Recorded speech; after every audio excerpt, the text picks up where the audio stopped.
El 7 de diciembre de 1941, Japón atacó por sorpresa a Estados Unidos.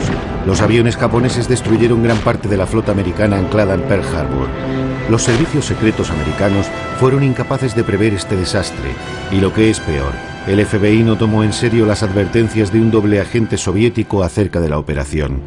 Al poco de mudarse a la Casa Blanca, el presidente Harry Truman aprendió la lección del ataque japonés a Pearl Harbor y decidió crear la CIA.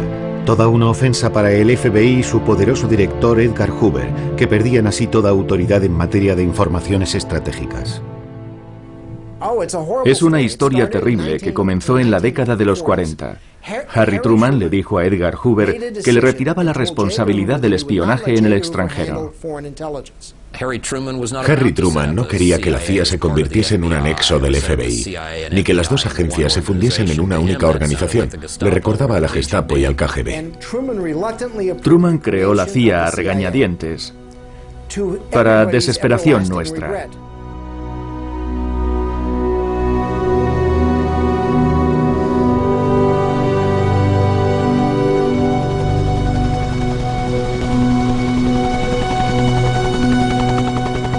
Langley, Virginia, a unos 20 kilómetros de Washington. Aquí se encuentra el cuartel general de la CIA, una fortaleza. 16.000 personas trabajan en ella. La CIA está exenta de revelar su presupuesto, su organigrama, los nombres, las personalidades, las funciones, los salarios y el número de empleados. Por ello, las cifras que circulan son de lo más fantasioso. Se sabe que sus efectivos han pasado de 35 personas en el momento de su creación a las cerca de 100.000 actuales, y su presupuesto de unos cientos de miles de dólares a 28.000 millones.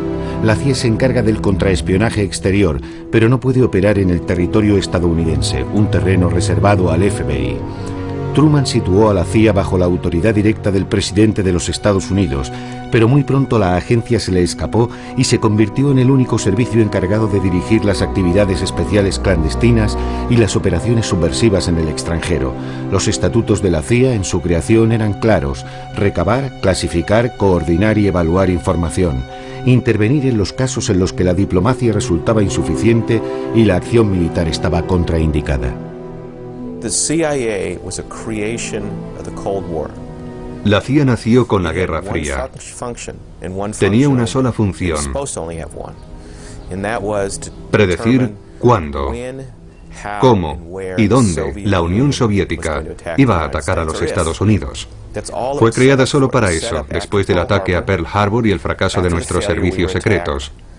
Desde principios de los 50 hasta finales de los 80, nuestra misión consistió principalmente en averiguar los planes y las intenciones del Politburó en Moscú. Cometimos un error fundamental desde el principio al concentrar todos nuestros espías en lo que denominábamos el blanco principal, de modo que nuestros servicios se centraron en la URSS. La CIA y los servicios de inteligencia americanos juntos destinaban entre el 55 y el 60% de sus presupuestos a la Unión Soviética. Era nuestro trabajo, oponernos a los soviéticos en el tercer mundo, en donde fuera, en el este de Angola y en el Congo, en Afganistán, en Irán. Era una guerra sin fin, podríamos decir secreta, que duró años. Eran las reglas del juego. Teníamos que descubrir las intenciones del adversario. La mejor forma de hacerlo era infiltrarse en sus organizaciones, situar dentro a un agente nuestro o captar a uno de los suyos. Eran las reglas del juego y nosotros las seguimos. Tomamos el camino equivocado desde el principio al intentar traer a Estados Unidos al mayor número posible de ex-nazis. En 1943, Allen Dulles, futuro director de la CIA, fue a Suiza para iniciar unas negociaciones secretas con algunos dirigentes nazis. Ya había habido algunos contactos con el general Reinhard Gehlen, responsable de los servicios secretos hitlerianos, Otto von Bolswing, la mano derecha de Eichmann, y Klaus Barbie, todos criminales de guerra. La CIA les contrató después de la capitulación. Allen Dulles, un abogado de Wall Street, tenía como cliente principal a la Standard Oil, una de las compañías que negoció con los nazis durante la guerra. América se vio literalmente infestada de nazis después de la Segunda Guerra Mundial. Era el precio que había que pagar para recuperar los cerebros alemanes. Fue el primer error. El segundo fue creer que podíamos intervenir en asuntos ajenos y derrocar a algunos gobiernos con nuestro dinero, utilizando nuestra influencia con determinados clanes. En 1953, en plena Guerra Fría, Allen Dulles fue nombrado director de la CIA. Con su llegada se multiplicaron sin cesar las operaciones especiales y secretas. Si nos remontamos a 1947 y nos fijamos en las operaciones realizadas en Guatemala, Hungría, Berlín, Vietnam y Chile, observamos los mismos métodos una y otra vez. La CIA organizó numerosas operaciones clandestinas. Una de las razones es que nadie más podía hacerlo. Los otros servicios no constituían ninguna competencia en este tipo de operación. Otra razón es que los presidentes americanos enseguida comprendieron que podían utilizar esta arma secreta sin tener que dar explicaciones ni rendir cuentas a la población. La situación fue cambiando con el paso de los años. Con Eisenhower e incluso en los primeros años de Kennedy, había mucha más disciplina y discreción. Por aquel entonces, la CIA intervenía realmente en Irán o en Guatemala. Pero la población no estaba al corriente de estas operaciones porque quienes las conocían no hablaban de ello. Allen Dulles organizó en mayo de 1953 la Operación Ajax, el primero de una larga serie de golpes de Estado totalmente dirigidos por la CIA. En Teherán, el primer ministro iraní Mossadegh acababa de decidir la nacionalización de la anglo-iraní Oil Company. Los británicos organizaron un embargo internacional contra Irán, sumiendo al país en el caos. Pero las compañías petroleras anglosajonas que abandonaron el país consideraron que esta medida era insuficiente y presionaron al primer ministro inglés para que pidiese ayuda al presidente Eisenhower para deshacerse de Mossadegh. Allen Dulles organizó su derrocamiento y el regreso al poder del joven Shah Reza Pahlavi, que dirigió el país hasta su caída 25 años más tarde. No fue un golpe de Estado perfectamente organizado, más bien fue algo impreciso. ¿Saben quién estaba detrás de todo esto? British Petroleum. El primer ministro británico vino a ver a Eisenhower y le dijo: nos estamos arriesgando a perder los pozos petrolíferos y los necesitamos igual que ustedes necesitan los de Arabia Saudita. Y los americanos fueron a Irán. En aquella época, Macmillan era primer ministro. Prácticamente forzó a Eisenhower y a Allen Dulles a intervenir y a hacerse cargo de la situación sobre el terreno. Cuando los ingleses se entrevistaron con Eisenhower, el argumento que convenció al presidente americano no fue: cuando las cosas vuelvan a la normalidad les daremos parte del petróleo iraní, sino más bien: Mossadegh está perdiendo su poder en beneficio de los comunistas y la Unión Soviética acabará instalándose en Irán igual que hizo en China. Y a usted, presidente Eisenhower, no le interesa ser quien tenga que explicar después cómo pudo dejar que se perdiese Irán. Hubo un procedimiento muy formal en el caso de Mossadegh. Era un plan organizado. Pensaron: Mossadegh es un mal hombre de Estado, es débil, irracional y los comunistas ganan terreno. El Shah tampoco tiene poder y no hará nada para cambiar las cosas. Tenemos que intervenir nosotros para salvar al país de la amenaza soviética. Fueron así de directos. Mossadegh era un comunista. No me cabía la menor duda. Y me pareció que se trataba de una idea excelente. Si no nos hubiésemos deshecho de él, seguramente habría habido un gobierno socialista, comunista o Dios sabe qué. No podíamos permitir que cayese Irán. Pero por otra parte tampoco podíamos hacer una segunda guerra de Corea en Irán. Una operación clandestina era la solución menos costosa. La CIA permanecía inactiva y Allen Dulles acababa de asumir sus funciones con la misión de actuar. Y lo hizo. Según él, la forma menos costosa de mostrar que éramos una gran potencia era derrocar a algunos gobiernos confiando el trabajo a la CIA. El éxito fue tal que pensaron que tenían que hacer lo mismo en Guatemala y en otros países. Era lo más sencillo. Si era inmoral o no, eso les daba igual. En junio de 1954, el nuevo presidente de Guatemala, Jacobo Arbenz Guzmán, decidió repartir entre los campesinos más pobres del país unas hectáreas pertenecientes a la multinacional americana United Fruit e instaurar un impuesto para las exportaciones. Guatemala era el primer productor de bananas y de frutas tropicales del Caribe. Era su único recurso, pero todas sus tierras, toda su economía estaban en manos de United Fruit. Cuando Guatemala impuso un modesto impuesto sobre las bananas, la sociedad United Fruit solicitó la intervención del gobierno americano para provocar la quiebra del país. United Fruit mantenía una estrecha relación con algunas personas de la Casa Blanca y del Pentágono. Tenía mucha influencia en el gobierno americano y estaba en situación de pedirle el derrocamiento de Arbenz. Pasaban del socialismo al comunismo y nosotros teníamos que oponernos. Había dos bandos, United Fruit y el comunismo, y Jacobo Arbenz estaba en el lado equivocado. En una reunión del presidente Eisenhower, Allen Dulles y su hermano John Foster, que dirigía el Departamento de Estado, se fraguó un auténtico golpe de Estado. Los hermanos Dulles, que poseían el bufete jurídico más importante de Wall Street, ocupaban los dos puestos más importantes del gobierno de Eisenhower, Asuntos Exteriores y la CIA. Además, Allen Dulles, número 1 de la CIA, formaba parte también del Consejo de Administración de United Fruit. Dos hermanos, uno a la cabeza de la CIA y el otro, el número 1 del Departamento de Estado, con una empresa familiar trabajando para United Fruit en América Latina. Allen Dulles dirigía su propia CIA desde su despacho del número 44 de Wall Street.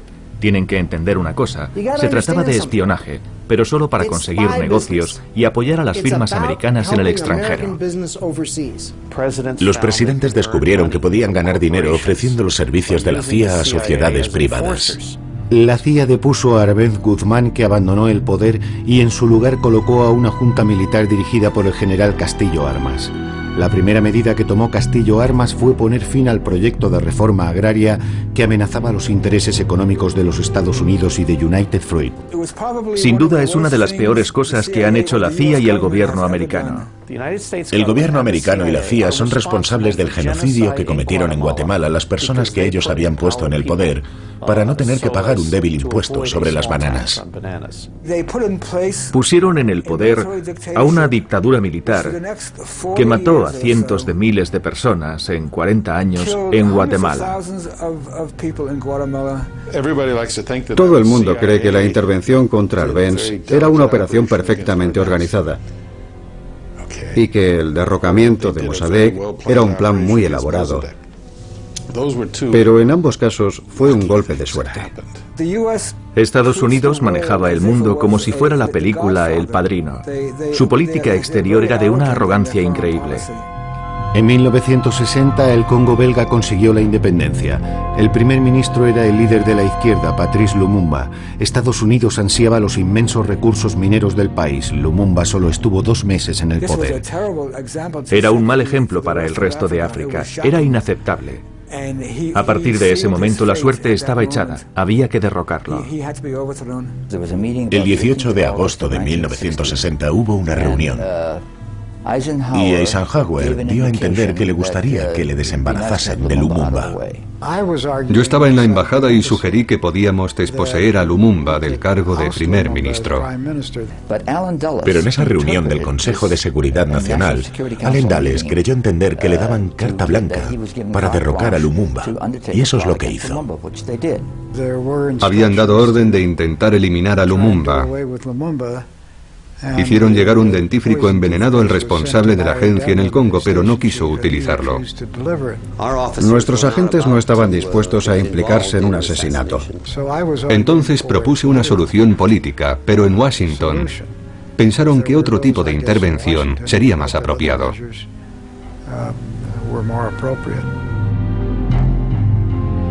Allen Dulles ordenó el asesinato de Lumumba. En 1975, una comisión de investigación parlamentaria concluyó que el presidente Eisenhower había dado su visto bueno. El general Mobutu, que se había hecho con el poder, mandó ejecutar a Lumumba con un tiro en la cabeza y disolver luego su cuerpo en un baño de ácido. Frank Carlucci, futuro subdirector de la CIA, estaba destinado en el Congo cuando estalló el golpe de Estado. Me acusaron de ser el responsable del asesinato de Lumumba. Es totalmente absurdo pensar que un joven oficial de Asuntos Exteriores pueda dar luz verde al asesinato de un primer ministro. Es una estupidez, sencillamente. Lumumba consiguió escapar de la prisión y se escondió, pero la CIA lo encontró y se lo entregó a uno de sus peores enemigos en el Congo, y fue ejecutado. Es evidente que la CIA intervino en este caso, pero no podemos olvidar cómo estaba dirigida América en aquella época. La misión de la CIA era apoyar a los dictadores y ayudarles a imponerse a la población. Sin duda hubo lugares, tanto en Guatemala en los años 50 como en Irán al principio, que harán que algunos digan que las intervenciones de la CIA eran injustas. Si era justo o injusto, ese es otro tema. La CIA solo servía para organizar operaciones clandestinas. En los años 50, los años de las intervenciones de la agencia en Irán y en América Central, la CIA creía que podía hacer lo que quisiera en todo el planeta. Aunque era una ilusión. Los propios miembros de la CIA alimentaban esta mitología. La CIA se creía invencible. El problema es que a la larga acabaron creyéndose su propio mito. Consiguieron mantener su influencia, su presupuesto y su poder, porque podían asegurarle al presidente de los Estados Unidos que cuando tuviese un problema, como último recurso, ellos podrían intervenir, derrocar el gobierno de un país y cambiarlo por otro. El principal problema es que los miembros de la CIA se lo creían de verdad. Pensaban que eran muy buenos en su trabajo. Pensaban que ese individuo, Castro, no podía ser más duro que los demás. Nos creímos que podríamos tratar Cuba como una simple república bananera, pero Cuba resultó ser más fuerte y más competente de lo que los burócratas americanos se imaginaban. Y nuestra, de todos, de los revolucionarios, de los patriotas, será la misma suerte. Y de todos será la victoria. En Cuba, Fidel Castro, tras expulsar al dictador Batista, nacionalizó las plantaciones de azúcar que pertenecían a americanos. Al día siguiente se inició la escalada. Fin de los préstamos a Cuba, ruptura de relaciones diplomáticas entre los dos países y acuerdo comercial entre Rusia y Cuba. Castro desafía a Washington y se une al jefe del Kremlin, Khrushchev. Era un ejemplo muy malo para el resto de los países de América Latina. Era inadmisible que una islita se rebelara contra Washington y declarase que dejaba de ser un país satélite. El día de la transmisión de poderes, el propio Eisenhower entregó a John Kennedy el informe Bahía de Cochinos, un complot organizado por Allen Dulles y Richard Nixon cuando estaba convencido de que iba a vencer a Kennedy en las elecciones de 1960. De este modo, Kennedy heredó un proyecto puesto a punto por la CIA para derrocar a Castro a través de un desembarco en Bahía de Cochinos. Dio su conformidad, buscaba una iniciativa. Le propusieron el plan Bahía de Cochinos y aceptó la idea. Kennedy acababa de ocupar el despacho presidencial. Le hablaron de la Bahía de Cochinos. No le gustaba, pero aún así lo aceptó y fue un completo desastre. La CIA envió al suicidio a 1.500 exiliados cubanos poco experimentados a la espera de que Kennedy, ante el desastre, se sintiera en la obligación de enviar como refuerzo al ejército americano. Pero Kennedy se negó y la operación fracasó. La CIA le atribuyó todo el fracaso de Bahía de Cochinos.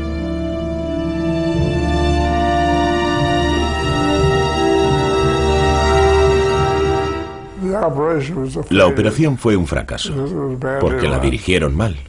Y punto. Yo creo que aceptó porque no tenía una idea mejor y su equipo tampoco. Actuó con los medios que tenía a mano. Era una operación militar mal preparada y las informaciones no eran buenas. Pensar que un puñado de hombres podía desembarcar y de una forma u otra derrocar al régimen era subestimar la popularidad de Castro. Esperaban que se nos uniesen los cubanos, pero no lo hicieron. La estrategia militar era mala y aún así nos obligaron a ir. La CIA había advertido que la operación solo tendría éxito si los Estados Unidos estaban dispuestos a apoyar a los sublevados militarmente. En el último momento, el gobierno decidió no proporcionarles apoyo militar para el desembarco en la bahía de Cochinos, y la operación fracasó. Nosotros estábamos furiosos después de lo de la bahía de Cochinos, porque nos sentíamos totalmente culpables del fracaso, aunque algunos estaban indignados con el presidente. Odiaban a Kennedy sobre todo porque, según ellos, se había negado a enviar la aviación en la operación de Bahía de Cochinos. No podemos afirmar que a la CIA le gustase el presidente o no. Se trataba de algunas personas o de algunas unidades, aunque había algunos agentes, jefes de división u otros oficiales más antiguos a quienes probablemente no les gustase el presidente. ¿Por qué iba a gustarles? Hacía cosas que no les parecían bien, así que no les gustaba. A los pocos meses de su llegada a la Casa Blanca, John Kennedy y su hermano Bob, ministro de Justicia, otorgaron a la CIA plenos poderes para eliminar a Fidel Castro. Sam Halpern fue el encargado de poner a punto la Operación Mangosta. Entre el fracasado desembarco en la Bahía de Cochinos en el 61 y la muerte de John Kennedy 2 años después, Castro escapó a 8 intentos de asesinato organizados por la CIA. Kennedy pedía sugerencias para el caso de Cuba. El jefe de Estado Mayor propuso una operación clandestina para matar a algunos americanos y hacer creer que se trataba de un ataque cubano en territorio americano. Sería un buen pretexto para declarar la guerra a Cuba. Pero el presidente rechazó la propuesta. En aquella época, la CIA buscaba toda clase de medios para acabar con Castro. Hubo 8 o quizás 18 intentos de asesinato hacia Castro. Un puro bomba y ese tipo de cosas. Sugerencias ridículas, como la de introducir herbicida en su barba. Imagínense. Unas ideas totalmente ineficaces, solo con el fin de debilitar su autoridad. Yo creo que hubo unos 20 o 30 intentos de eliminar a Castro. 8 me parece más creíble. ¿25? Nadie tiene tanta suerte. Kennedy estaba obsesionado con Castro. Me refiero a Robert Kennedy. Ya no sé cuál de los dos estaba más obsesionado. Nosotros tratábamos sobre todo con Bobby, más que con Jack. John Kennedy estaba al corriente de todo. Robert Kennedy estaba al corriente de todo. Nunca he podido entender por qué esa obsesión contra Cuba. La única explicación son sus propios sentimientos, su propio egocentrismo. Era un problema que no conseguían solucionar y no estaban acostumbrados a que nada se les resistiese. Estaban siempre por encima de todo. Pero en este asunto no lo estaban y no podían hacer nada. Por eso todos, incluyendo a la totalidad del gobierno americano, tenían que ayudarles a solucionar el problema. John Kennedy no sabía qué hacer para neutralizar a Allen Dulles y a la CIA. La agencia se estaba convirtiendo en un Estado dentro del Estado. Todos los intentos para derrocar a Castro habían fracasado y Allen Dulles inició una campaña de propaganda culpando a Kennedy de todos los fracasos de la CIA a partir de la derrota en la Bahía de Cochinos. Estaba totalmente fuera de sí. Si hubiese podido, habría demolido a la CIA. Sentía tanta rabia que un mes antes de su muerte dijo: voy a coger a la CIA, la voy a despedazar y a esparcirla a los 4 vientos. ¿Ustedes han visto algún pedacito de la CIA? Yo no he visto ninguno por ninguna parte. Nunca nadie ha conseguido desmantelar la CIA. La CIA tuvo que adoptar un perfil bajo para calmar las cosas por un tiempo. Todo empezó con Kennedy y Bob McNamara, que era su hombre para todo. Decidió destituir a todos y sustituirlos por hombres más de izquierdas. Eso hizo Kennedy con la CIA. Yo lo vi, yo estaba ahí. John Kennedy decidió reducir el poder de la CIA y deshacerse de su poderoso jefe, Allen Dulles, que se vio obligado a entregar la dimisión. En presencia de Dulles, Kennedy nombró como director a John McCone, un hombre discreto, sin personalidad. Allen Dulles estaba furioso por lo que él denominaba como su destitución. Durante 10 años había sido la personificación de la CIA.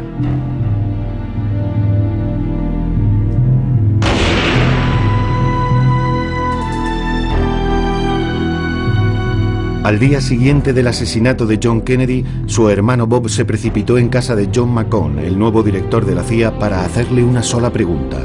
¿Ha matado la CIA a mi hermano? La pregunta surgió después del asesinato del presidente en noviembre de 1963. Sí. Bobby Kennedy le preguntó a John McCone: ¿qué hay de cierto en todo esto? Su hermano tenía todo el derecho del mundo a hacer este tipo de preguntas. No es de extrañar. ¿Por qué no iba a hacerlo? No lo sabía y quería estar seguro. Es humano preguntar: ¿ustedes han matado a mi hermano? ¿Por qué no? McCone no podía admitirlo. Ningún director de la CIA reconocería la implicación de la agencia en el asesinato de un presidente. ¿Por qué un director de la CIA iba a querer matar al presidente? El presidente le había destituido. Ya no tenía las herramientas necesarias para matarlo. ¿Y con qué objetivo? ¿Demostrar que no le gustaba el presidente? El presidente ya lo sabía. El nuevo presidente Lyndon Johnson creó la Comisión Warren para esclarecer el asesinato de Kennedy. Pero curiosamente se confió la investigación a Allen Dulles, cuando todos sabían que Kennedy y él se odiaban y que Dulles había perdido su puesto por culpa de Kennedy. Dulles se dejó filmar en Dallas. Charles Cabell, el que fuera subdirector de la CIA, le ayudó con las investigaciones. Cabell era hermano del alcalde de Dallas. Unos meses más tarde, el juez Warren falló sus conclusiones en presencia de Lyndon Johnson. No hubo ningún complot. Harvey Oswald actuó en solitario. Allen Dulles hizo cuanto pudo para que fracasase la Comisión Warren.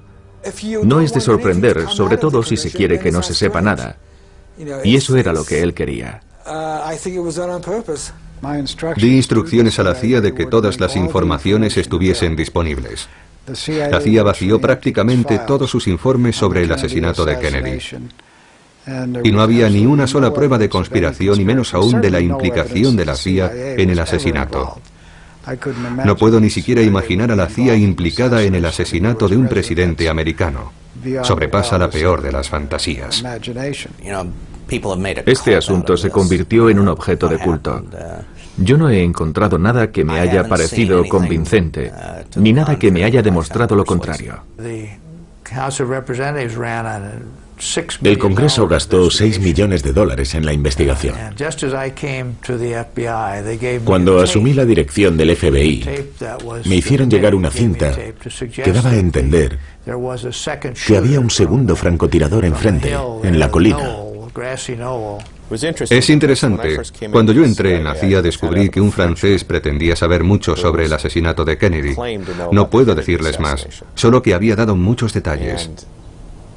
Yo tenía muchas ganas de leer su testimonio, por simple curiosidad, a título personal. Así que solicité el informe. Me respondieron que era un informe clasificado top secret, muy delicado, sellado con unas grandes cintas negras, y que nadie podía consultarlo a excepción del director de la CIA o del responsable de operaciones.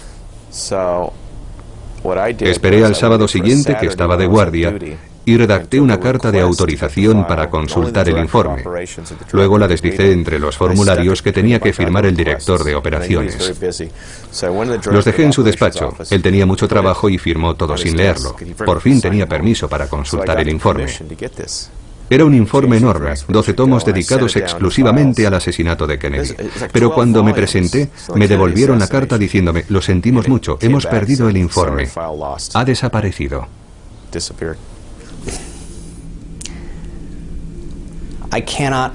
He perdido la cuenta de todas las teorías del complot que he visto en los últimos años. Yo solo sé que todas estas historias no tienen fundamento, porque aquí en Washington nadie sabe guardar un secreto, y menos aún durante tanto tiempo. Sobre todo si hay dinero en juego. Si fuese cierto, alguien lo habría vendido ya a algún periódico o a algún periodista. Nadie puede guardar también un secreto. Habría sido necesario que miles de personas, en el FBI, en la CIA, en el ejército, en el Pentágono, guardasen el secreto del asesinato de Kennedy. Lo cierto es que el asesinato de Kennedy sigue siendo el mayor secreto de América. No sabemos lo que realmente pasó. Meses después del asesinato de Kennedy, Lyndon Johnson puso en tela de juicio el plan de retirada de los asesores militares americanos en Vietnam, concebido por el desaparecido presidente. Le dijo a un general que se impacientaba: elíjanme y tendrán su dichosa guerra. En la guerra de Vietnam, nosotros éramos un tanto escépticos sobre la posibilidad de ganar una guerra de guerrillas contra el norte, mientras este siguiese siendo un santuario. En agosto del 64, la CIA montó un falso ataque norvietnamita contra un buque de guerra americano en el Golfo de Tonkin. Con esta agresión preparada pieza a pieza, Johnson tenía por fin un pretexto para multiplicar por 10 el número de soldados americanos que combatían en el sudeste asiático e iniciar los bombardeos contra Vietnam del Norte. El buque americano Maddox ha sido atacado en alta mar en el Golfo de Tonkin. Se trata de una agresión deliberada. En ningún momento hubo provocación. Probablemente fue un falso ataque, sin duda nunca se produjo. Quienes iban a bordo del barco pudieron equivocarse por completo y creer que estaban siendo atacados. El capitán del barco envió un mensaje diciendo que no había visto nada, que tenía serias dudas sobre los mensajes precedentes y que creía firmemente en la posibilidad de que hubiesen luchado contra una alucinación. El Pentágono y la Presidencia decidieron no tener en cuenta el último mensaje y utilizar el incidente del Golfo de Tonkin como pretexto para entrar en guerra. Fue el detonante de una decisión que iba a cambiar muchas cosas. Este acto indigno no hace sino aumentar la determinación de todos los americanos a comprometerse con el pueblo y con el gobierno sudvietnamita. Se utilizó como pretexto para intensificar la guerra. El incidente sirvió de justificación para otras acciones. Ahora sabemos que era mentira. En su momento se tenían dudas, pero las sospechas no se confirmaron hasta más tarde, cuando se descubrió que no había sido más que un pretexto, una historia inventada.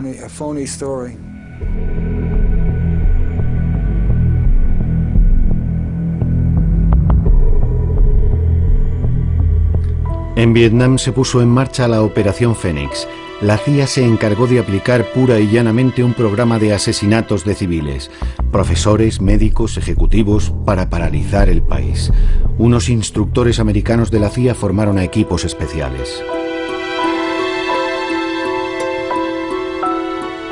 Para aterrorizar a la población, los escuadrones de la muerte firmaban cada asesinato.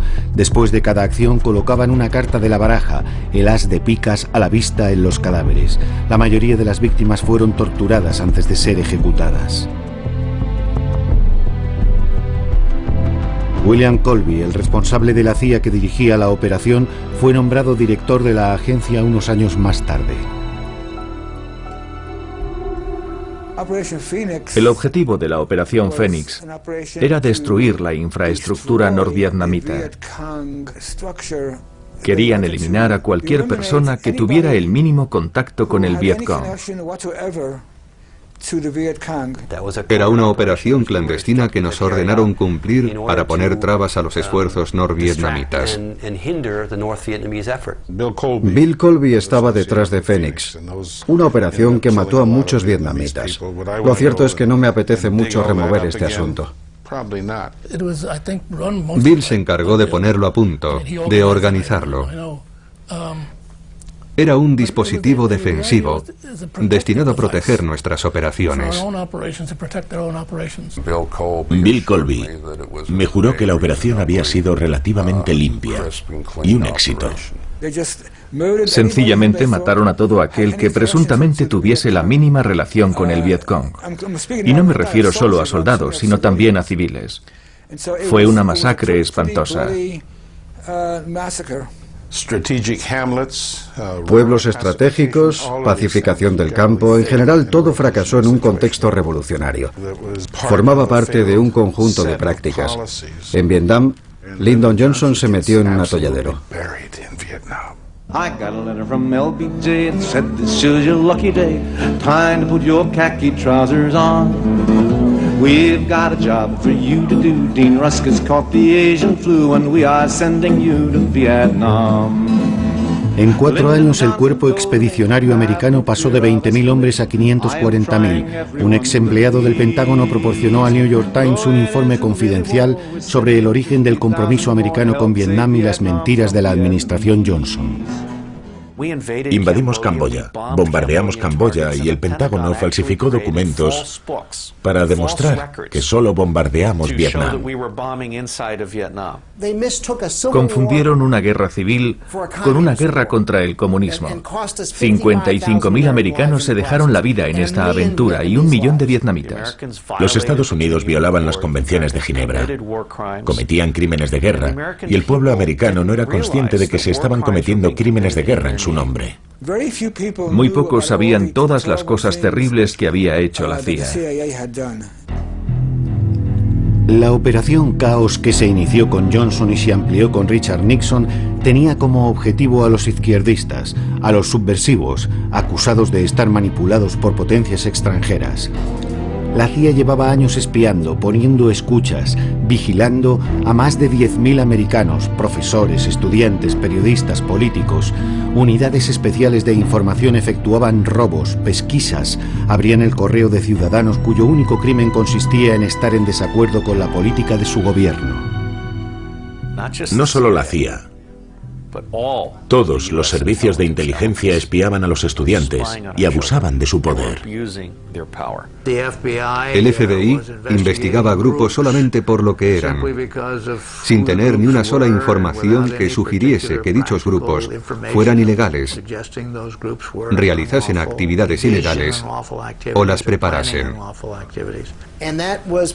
Desmantelar toda forma de protesta e interrumpir todas las discusiones contra la política del gobierno formaba parte de la Operación Caos. Sus objetivos eran los movimientos pacifistas y ciertos periodistas. Algunos fueron sometidos a escuchas. Muchas personas acabaron en el punto de mira de esta operación, que consistía en redactar listas de enemigos potenciales, una acción que goza de una larga tradición en este país. Yo estuve implicado en la intercepción del correo. Cuando me convertí en director, suprimí esta práctica. Yo no creo que un servicio de información americano pueda tener como objetivo a los americanos. Existe una diferencia entre espiar a terroristas y violar la vida privada de sus propios ciudadanos. La CIA lo hizo por orden del gobierno Johnson, y quienes acusaron a la agencia habrían hecho mejor denunciando al presidente Johnson y a su administración.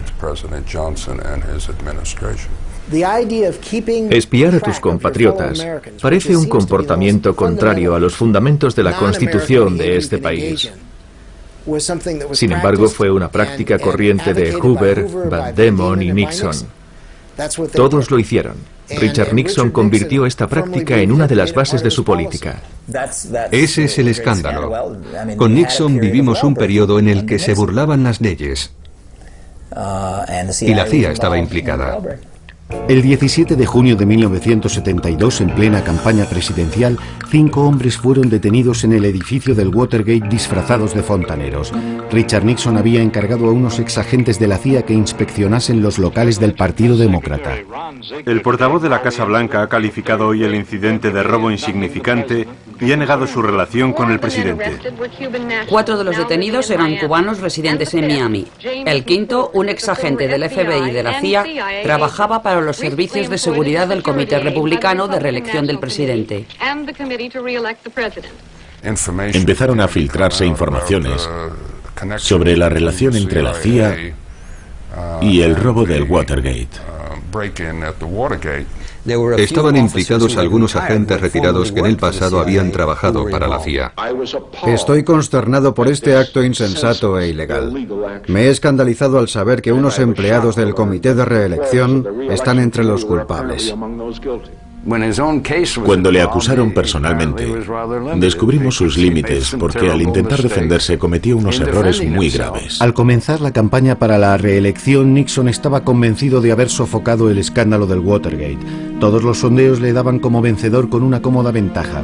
Pero angustiado por dos periodistas del Washington Post, Nixon pidió a Richard Helms, director de la CIA, que presionase al FBI para que abandonase la investigación y que le encubriese, diciendo que los informes se habían realizado a petición de la CIA. Helms se negó.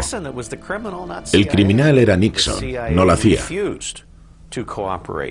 Y la CIA se negó a encubrir a Nixon, como él ordenaba.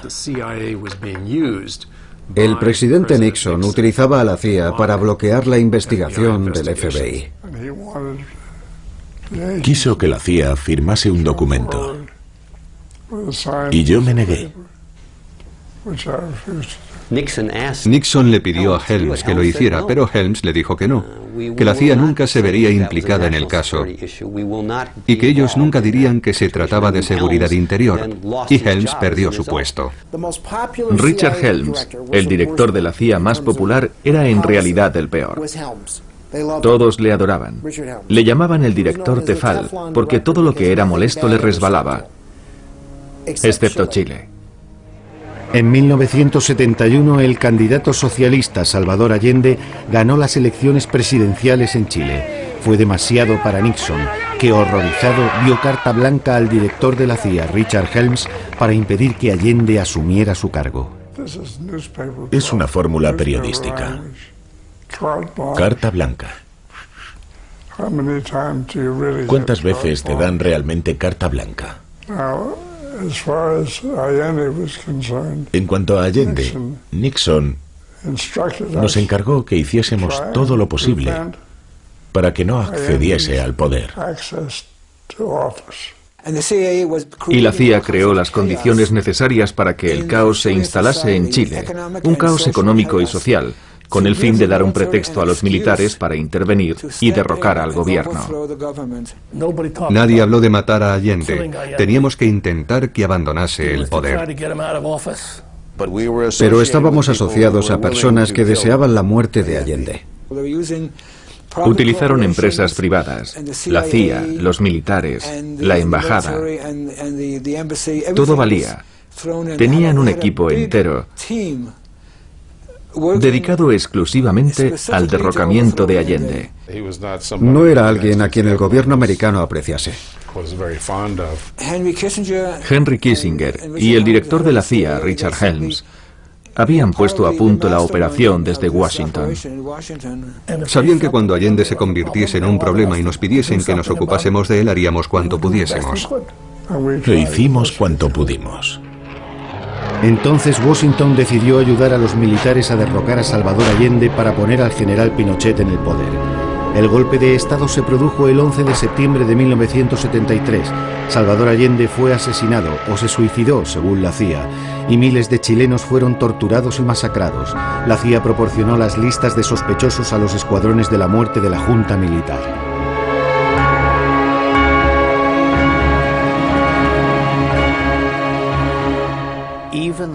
Incluso los agentes de la CIA más experimentados, personas con 20 o 30 años de servicio, no son todavía conscientes de la cantidad de asesinatos y operaciones clandestinas que la CIA ha podido cometer.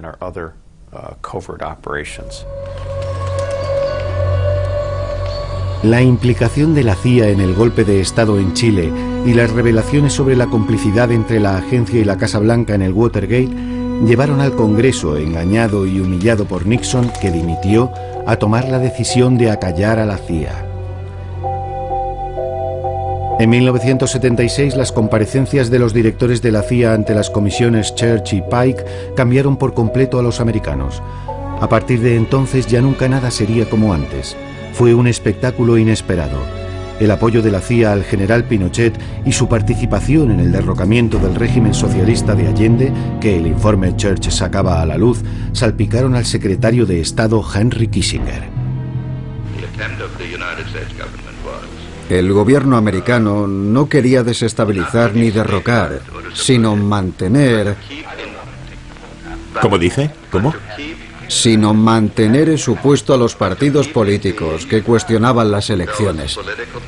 Nosotros intervenimos por las próximas elecciones del 76, pero en ningún caso intervenimos en el golpe de Estado de 1973, del que no sabíamos nada. Henry Kissinger no estaba muy contento con las revelaciones de las comisiones Church y Pike, porque recibía muchas críticas por lo que había dicho o hecho. Chile es un ejemplo claro de abuso de poder de los americanos. Un abuso de poder de Kissinger y de las empresas que le empujaban a actuar. Y le llegó el turno a Richard Helms. Nunca había dicho una sola palabra en público ni concedido una sola entrevista. El Washington Post escribió: Helms, en sus declaraciones bajo juramento, estuvo muy cerca del perjurio.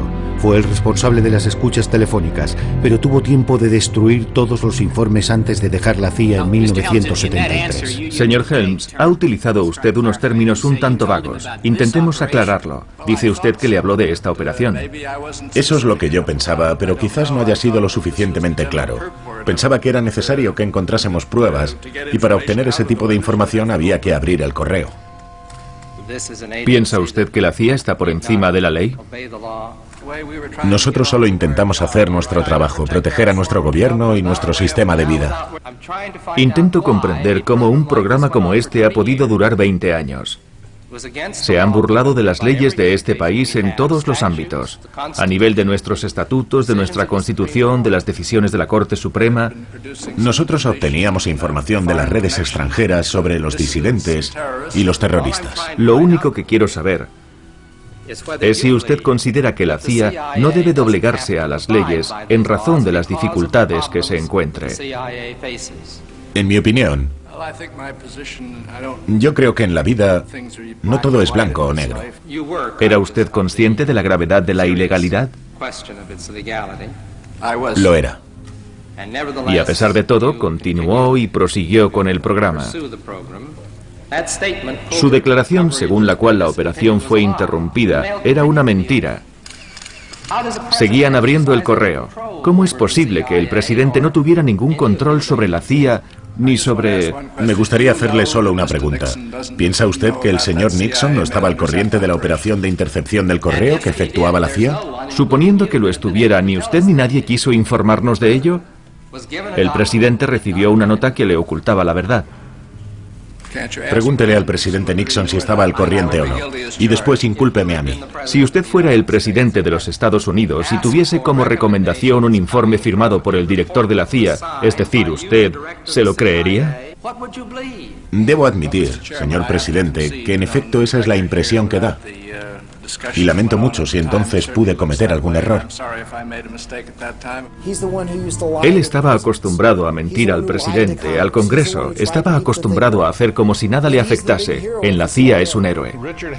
Richard Helms pasará a la historia de la CIA como el hombre que supo guardar un secreto. Y murió llevándose consigo secretos que nunca nadie conocerá. Así son las cosas. Por eso se llaman servicios secretos.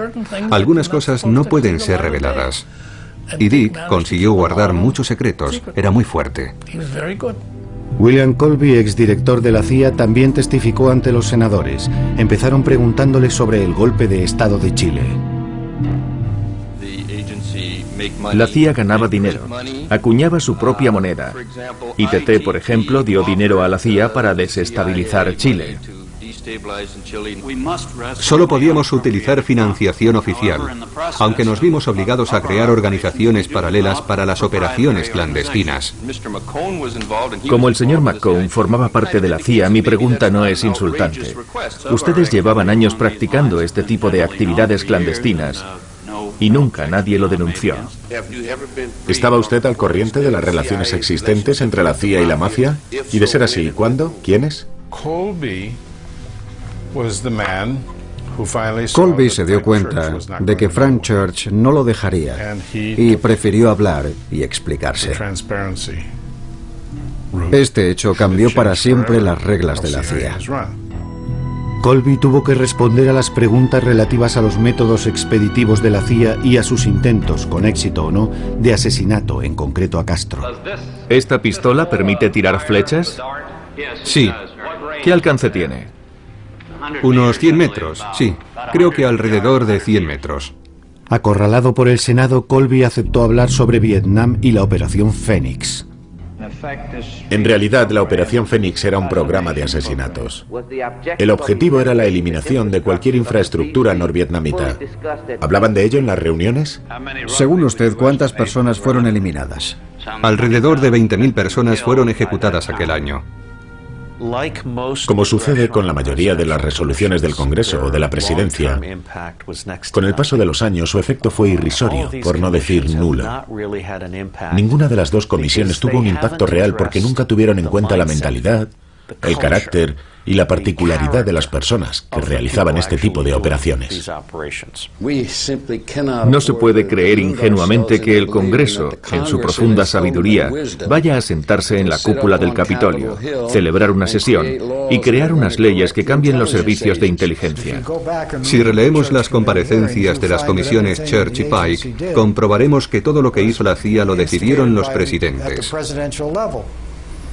incluyendo los intentos de eliminar a Lumumba, la Bahía de Cochinos y otros asuntos.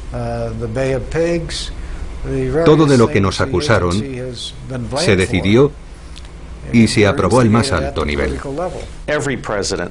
Cada vez que la CIA hacía algo horrible, la orden venía del presidente. El presidente Gerald Ford dio el tiro de gracia a la CIA al firmar en 1976 una ordenanza presidencial que terminaba con estas palabras: nunca más ningún funcionario de los Estados Unidos podrá cometer o participar en un asesinato político. Ya no podíamos cometer asesinatos ni matar a nadie. Nos obligaron, mejor dicho, nos pidieron que leyésemos y firmásemos una serie de textos.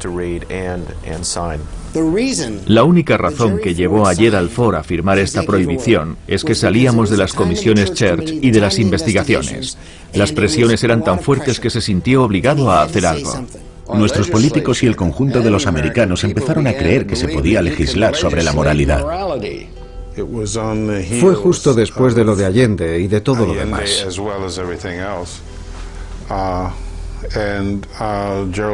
Gerald Ford lo descubrió cuando era presidente y firmó la Orden 12033, que estipula que no habrá más asesinatos. Punto final. Tonterías. Siempre lo han hecho. Si hay que asesinar a alguien por el interés del país, lo volverán a hacer. Todos los gobiernos lo han hecho cuando era necesario. No es nada extraordinario. El asesinato es una herramienta más del gobierno. Eso es todo.